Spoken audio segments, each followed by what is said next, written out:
Setelah Chenan terlibat dalam pertempuran besar antara faksi aliran kebenaran dan kejahatan di kota Pingyan, dengan para jenius OP dari kedua aliran berkumpul, saling melakukan baku hantam menunjukkan kekuatan hebatnya. Chenan pun bisa melihat dua praktisi muda terkuat tingkat atas dari Tanah Suci Jengsi saling bertarung dengan sengit dan untuk waktu yang lama. Mengker dan Raja Iblis Kecil Siang Tian yang telah dilawannya sebelumnya juga saling melakukan baku hantam dengan brutal, tanpa keduanya ingin saling membantai dengan cepat. Tapi demikian pertarungan keduanya pun terlihat seimbang, sulit untuk menemukan siapa pemenang dalam baku hantam ini.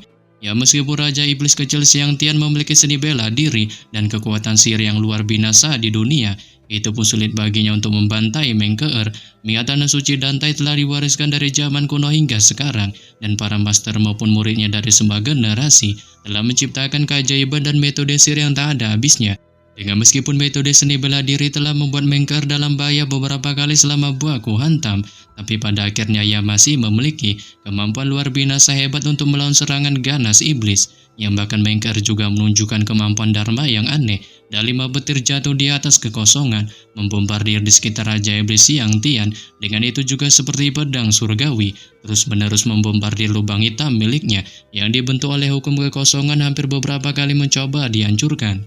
Terlebih lagi Chenan baru saja bertarung sengit dengan Raja Iblis Kecil Siang Tian di langit sebelumnya, dan mengetahui tempat mengerikan dari kemampuan ruang hampannya, berupa lubang hitam di depan dadanya memiliki kekuatan yang besar, dengan jika bukan karena dirinya sudah memahami kemampuannya itu dalam sihir kuno, kemungkinan besar dirinya khawatir sudah hancur lebur dikalahkan olehnya, sehingga buannya pun merasa heran melihat bahwa Mengkeer bahkan memiliki metode pengekangan untuk melawannya, mengingat di masa lalu ia pernah bertarung melawan Mengkeer dan belum pernah sekalipun melihatnya menggunakan metode semacam ini.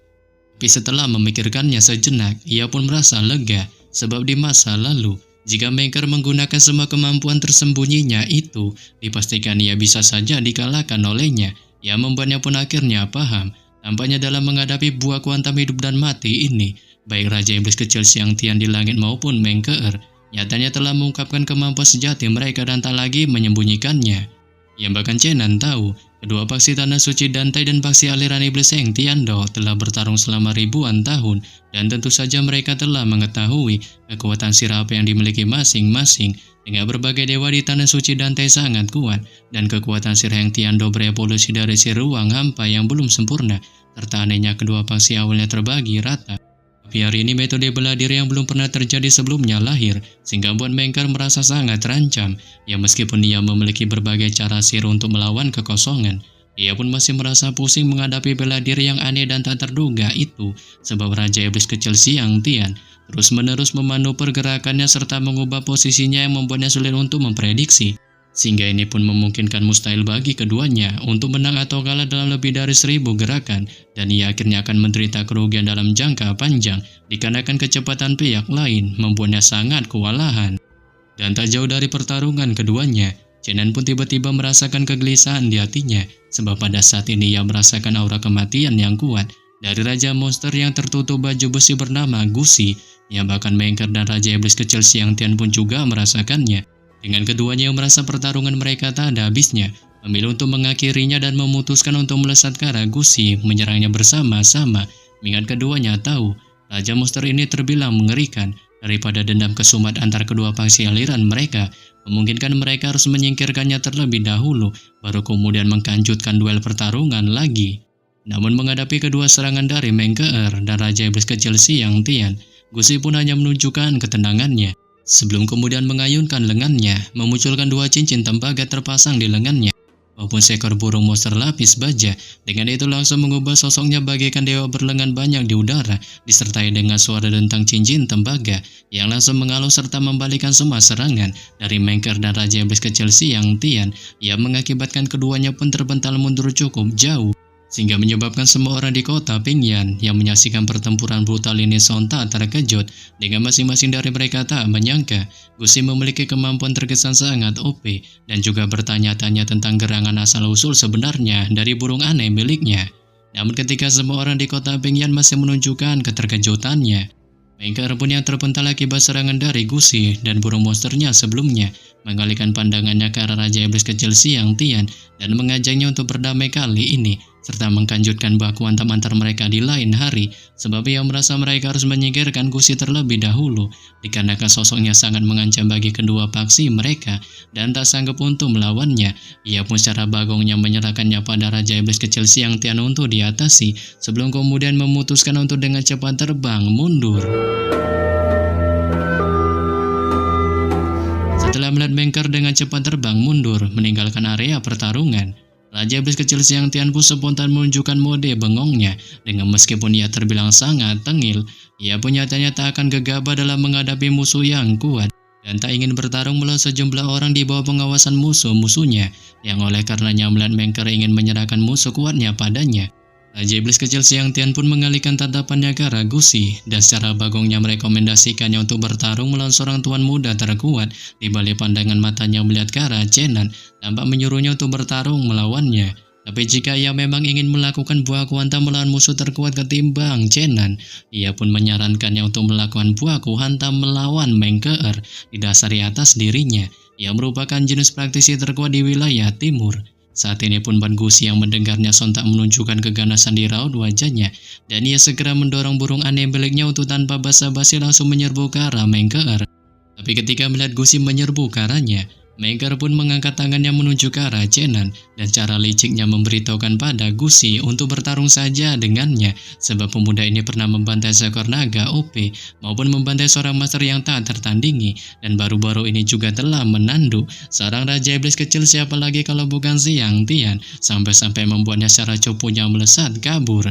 Menyebabkan Siang Tian pun yang mendengarnya sontak menunjukkan perubahan ekspresi malu di raut wajahnya, sebab ia tak berharap baru saja dirinya membawa malapetaka kepada Mengker. Pihak lain malah langsung membalikkan keadaan dan malah mempermalukannya di depan umum. Dengan ini benar-benar merupakan tamparan keras baginya.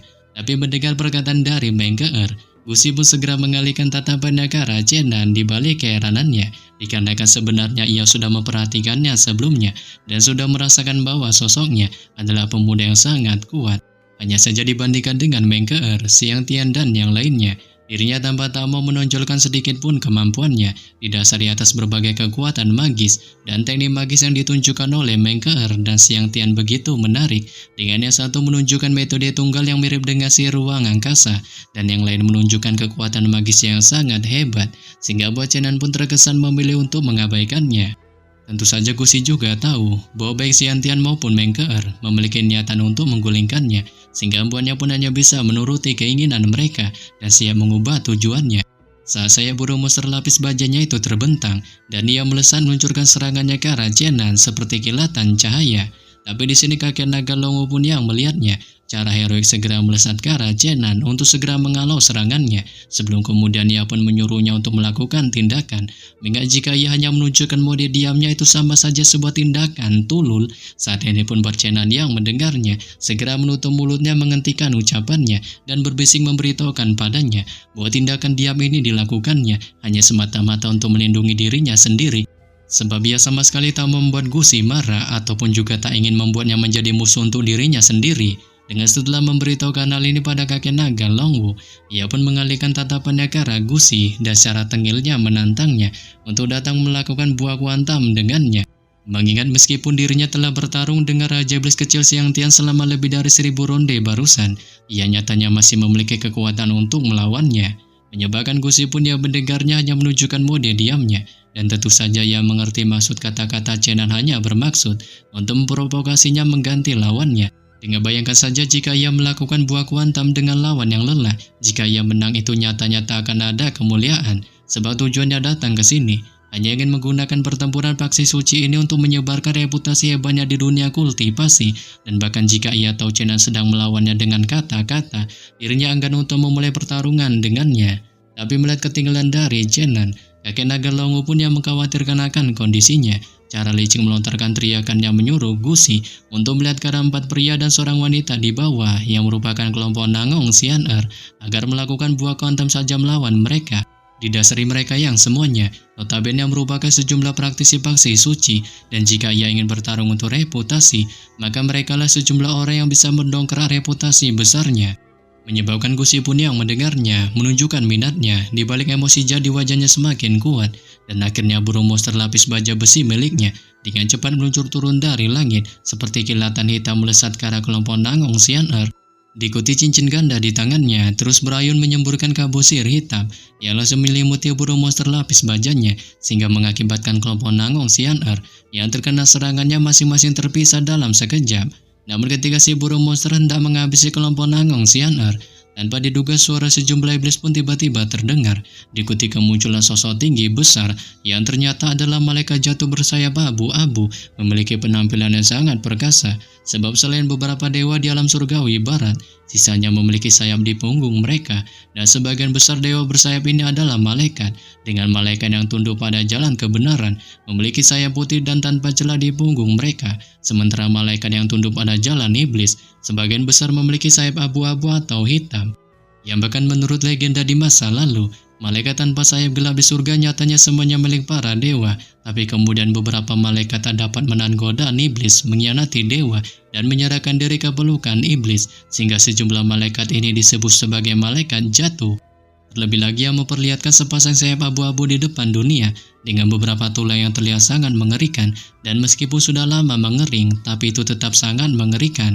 Ya bahkan malaikat jatuh bersayap 4 itu memiliki rambut abu-abu panjang tanpa sedikit pun kilau.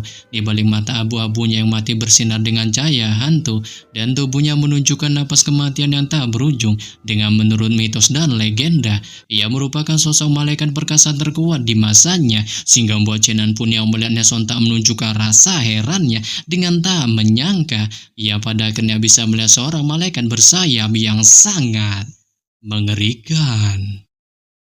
Namun di sini ia tak berani sedikit pun untuk membantai para prajurit Dongchu, dikarenakan ia tahu ada monster tua yang sangat kuat di keluarga kerajaan Dongchu, dengan jika ia kali ini benar-benar menyinggungnya, kemungkinan besar monster tua itu akan memokatkannya. Dan pada saat ini para bangsawan telah sepenuhnya dievakuasi, serta sekarang ada banyak guru di setiap halaman yang didominasi praktisi militer, dengan mereka juga memiliki busur silang di tangan mereka, tapi semuanya adalah panah ajaib, dan mereka adalah garis pertahanan kedua melawan penyusup. Yang bahkan di setiap perpustakaan buku kuno kali ini dipenuhi dengan aura peri dari buah sinar cahaya berlama-lama di sekitarnya. Saat itu juga dikelilingi oleh sejumlah guru yang tak tertandingi untuk menjaga wilayah timur, selatan, barat, dan utara, dijaga oleh ketiga guru yang diundang secara pribadi oleh Kaisar Chuan, dengan Chenan juga berada di posisi tengah memegang busur Hoi, disertai si monster tua yang melayang di udara dan mengamati keempat sisi dengan dingin. Di balik kilau cahaya hijau dipancarkan di kedua matanya, sehingga saat ini ia tak lagi menyembunyikan perilaku kultivasinya yang sebenarnya, dan gelombang kekuatan yang bagaikan lautan luas berpusat padanya, serta menyebar ke dunia luar tanpa sepenuhnya bisa dirasakan semua orang. Namun tak lama kemudian, sejumlah naga pun tiba-tiba meraung di udara, dan sebagian dari mereka mulai mendekati perpustakaan kuno di tengah istana. Tapi di sini monster tua pun yang melihatnya tanpa tak membiarkannya begitu saja. Saat beliau mulai melambaikan tangannya, memunculkan sebuah busur panah yang tanpa basa-basi melesatkan anak panahnya ke si kelompok naga, sehingga dengan kekuatan mengerikan yang terkandung di dalam anak panahnya, itu pun langsung membelah naga terbang menjadi 4 bagian, disertai pemiliknya yang juga hancur lebur meledakkan kabut darah besar di udara. Dengan setelah menghabisi si naga, monster tua pun berteriak mengingatkan kepada para praktisi yang datang di wilayah kerajaan Dongchu-nya, jika mereka bukan master tingkat 4 ke atas dan mencoba memaksa masuk ke dalam wilayah istana maupun mencoba untuk menghancurkannya, maka mereka dipastikan akan dibantai tak peduli latar belakang sekte mereka sekalipun. Menyebabkan semua praktisi pun yang mendengarnya masing-masing sontak menunjukkan kepanikannya. Dikata berharap monster tua melontarkan syarat ancaman, memungkinkan para praktisi tingkat 4 ke bawah tak memiliki kesempatan untuk memperebutkan harta pusaka di istana. Ya bahkan Chenan pun mendengarnya tak kuasa menunjukkan hal yang sama, dan tak menyangka kekuatan si monster tua begitu sangat mengerikan, sebab ketika busur dan anak panah biasa tanpa memiliki kemampuan spesial mencapai tangannya, nyatanya itu bahkan mengeluarkan kekuatan yang sebanding dengan busur Hoi. Serta kata-kata monster tua itu memang jelas, dikarenakan master di bawah tingkat 4 tak memenuhi syarat untuk memasuki istana kerajaan, memungkinkan mereka hanya dapat memasuki istana sebagai penonton, guna menyaksikan master di atas tingkat 5 memenuhi syarat untuk bersaing memperebutkan harta pusaka yang akan muncul. Terlebih lagi kali ini, sudah ada cukup banyak orang di istana, serta banyak master menerobos pengepungan untuk bergegas masuk, dengan master tingkat keempat berhenti di istana bertingkat tinggi yang jauh dari perpustakaan kuno. dan tak berani menyeberangi masuk setengah langkah ke dalamnya dengan sering berjalannya waktu. Ada 9 prajurit di depan perpustakaan buku kuno saat sejumlah orang ini termasuk orang dari wilayah timur dan barat dengan ciri khas penampilannya masing-masing, sehingga tak diragukan lagi bahwa orang-orang ini telah memasuki ranah master tak tertandingi tingkat kelima. Tampak jelas mereka semua telah mengunjungi wilayah istana beberapa hari yang lalu dan mereka sudah tahu persis lokasi harta pusaka yang akan muncul. Menyebabkan Chenan pun yang melihatnya tak kuasa terus menunjuk ke rasa herannya, sebab ia dapat menemukan di depan perpustakaan kuno setiap guru yang tak tertandingi tampak terlihat tanpa ekspresi dan diam-diam menunggu kelahiran harta karun yang aneh itu, sehingga mengakibatkan tempat itu menjadi sangat sunyi untuk sementara waktu. Namun tak berselang lama, 2 raungan naga besar pun tiba-tiba menguncang langit dan bumi, menukik turun dari ketinggian menuju ke arah kerumunan di bawah. Dengan itu memiliki penampilan mengerikan ditunggangi masing-masing oleh seorang pria tuwir, sehingga membuat semua orang yang melihatnya dari para kultivator tingkat 4 pun sontak menunjukkan kegirangan dan semangat yang membara. Sebab mereka tahu bahwa orang-orang ini dipastikan berasal dari para master yang tak tertandingi, yang meskipun mereka telah keluar lebih dulu, semua orang nyatanya masih sangat bersemangat, dikarenakan malam ini mereka melihat banyak master legendaris. Tapi demikian Chenan pun merasa kurang puas, sebab ia tahu walaupun puluhan master tak tertandingi telah bermunculan, ia merasa bahwa sosok kejam yang sesungguhnya belum menampakkan batang hidungnya. Dan betul saja tak lama Chenan memikirkan hal ini, tawa panjang pun tiba-tiba terdengar dari langit mengguncang seluruh istana, diikuti perkataan yang mengejek si monster tua yang belum mati terdengar, padahal usianya sudah menginjak ratusan tahun. Setelah mendengar tawa di langit, si monster tua pun menunjukkan amarah membaranya dengan melontarkan ejekan yang sama pada perkataan si praktisi itu yang disebutnya bernama Li Guai, dan ia tampak memiliki kebencian yang besar terhadap orang ini, sehingga empuannya pun kemudian meluncurkan tinju tangannya ke atas langit. Dengan itu segera memunculkan cahaya hijau yang langsung menerangi langit malam. Dan di bawah cahaya hijau ini, kerumunan praktisi pun menemukan sosok Li Guai berdiri diam di udara dengan memiliki penampilan seorang pria tua kurus berambut rontong dipenuhi keriput, dan penampilannya tampak seperti halnya seorang mayat, sehingga jelas pria tuir ini adalah karakter yang seusia dengan si monster tua. Namun ketika semua praktisi masih mengamati akan sosoknya, pria tuir Li Guai pun tiba-tiba memamerkan kemampuannya dengan telapak tangan kanannya menekan keras ke bawah saat sepotong rumah besar berwarna ungu jatuh dan bertabrakan dengan cahaya hijau, sehingga itu pun lantas mengakibatkan ledakan dahsyat pun segera terdengar dengan kekuatan yang melonjak mengguncang istana dan cahaya yang menyilaukan yang menerangi seluruh penjuru kota kerajaan. Dengan bisa dibayangkan, jika bukan karena mereka berdua berada di ketinggian itu sudah cukup untuk menghancurkan separuh istana. Yang bahkan Chenan pun yang menyaksikannya diam-diam menyeka keringat dingin, sebab ia merasa bahkan dengan busur Hoi di tangannya maupun meminjamkan 10 nyawa saja menghadapi master tua seperti Li Guai itu tampak tak cukup untuk membantainya, sehingga buatnya pun spontan teringat perkataan si monster tua yang menyebutkan jika bulu panah terkontaminasi dengan darah dewanya, maka kekuatannya dipastikan akan berlipat ganda. Tapi demikian, ia merasa itu hanya akan menakuti para master tak tertandingi tingkat kelima dan tak terpengaruh sedikit pun pada monster tua tingkat ke-6 itu. Sehingga kini ia pun tampak ragu akan tujuan monster tua itu yang memintanya datang ke sini. Dengan merasa situasi yang dihadapinya kali ini menunjukkan bahwa ia hanyalah hiasan dan tak ada cara untuk ikut campur. Terlebih lagi kemunculan monster tua Li Guai ini kembali mengubah wajah para master tak tertandingi yang belum mundur dari toko buku kuno. Dengan sosoknya melintas dan ketiga biksu itu menginjak senjata ajaib terbang ke wilayah bangunan yang jauh, sementara kedua penyihir dengan cepat terbang menjauh, diikuti kedua kesatria naga yang merasa ragu sejenak, akhirnya membawa para naganya terbang ke langit. Melihat ini, Chenan pun sedikit terkejut dan buru-buru bergegas melompat turun dari perpustakaan kuno, serta terbang di atas gedung tinggi tak jauh dari sana, diikuti juga dengan para master lainnya. Sebab semua orang tahu bahwa sebuah harta pusaka akan muncul, dan saat ini situasinya sedang berada di titik puncaknya. Hingga dalam sebulan terakhir, langit di atas istana Chu berbeda, dan setiap malam akan ada roh langit serta bumi yang tak terhitung jumlahnya berkumpul di istana membuat toko buku kuno semakin indah. Namun malam ini jelas berbeda dari sebelumnya. Dengan tampaknya ki langit dan bumi tak lagi muncul di sini, melainkan ribuan sinar cahaya memancar dari perpustakaan kuno, dan peta di dekatnya tampak terang benderang bagaikan siang hari.